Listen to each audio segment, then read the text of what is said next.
Senior Trump advisor Jason Miller weighs in on Trump's policy of revoking visas for domestic Hamas supporters. Here's One America's Daniel Baldwin. Good to see you, Jason. Thanks for giving us the time.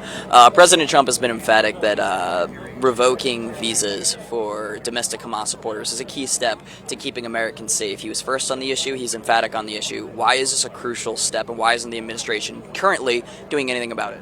Because we see the anti-Semitic, anti-American behavior that's happening on America's campuses, happening in our streets, happening in the protests. What happened outside of the White House a week or so ago was just disgusting. And the fact that we, under some banner of equality, we have these rallies on college campuses, there's blatantly anti-Semitic. There should be no place for that in American society. That's not free speech. That is hateful behavior, and it's leading to some very dangerous thoughts and very dangerous things. So if you're here, if you're not an American citizen, and you're someone who's potential of being radicalized, if you're engaging in this pro-Hamas, pro-Hezbollah activity, I don't think you should be here in the United States. Jason, foreign policy was a massive topic in the GOP debate right down the road here. Does any other candidate in this race have the credibility to say that they can prevent World War III like President Trump can? No, so that's a great point, because there was a question from Hugh Hewitt asking where candidates specifically would build up the military.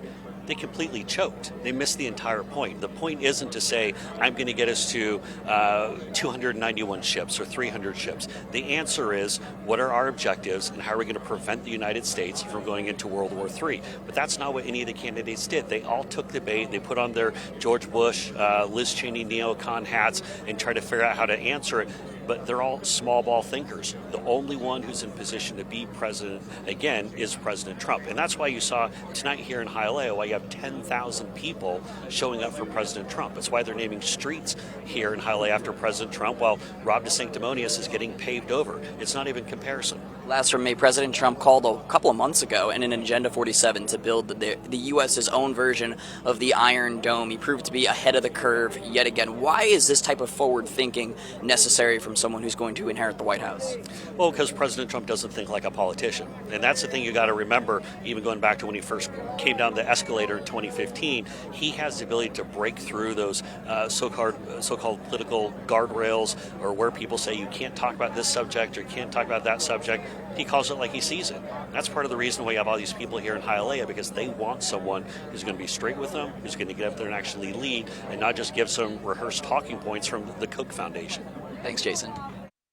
For all our viewers asking where One America News is heading in the future, we would like to introduce you to OAN Live. OAN Live is the best way to stay up to date on all of the hard-hitting, straight-shooting, national and international headlines. And the best part is, OAN Live is only $4.99 per month. All the credible, honest, unbiased reporting One America News offers at a fraction of the cost of cable. Just go to OANN.com to easily sign up for OAN Live and stay informed.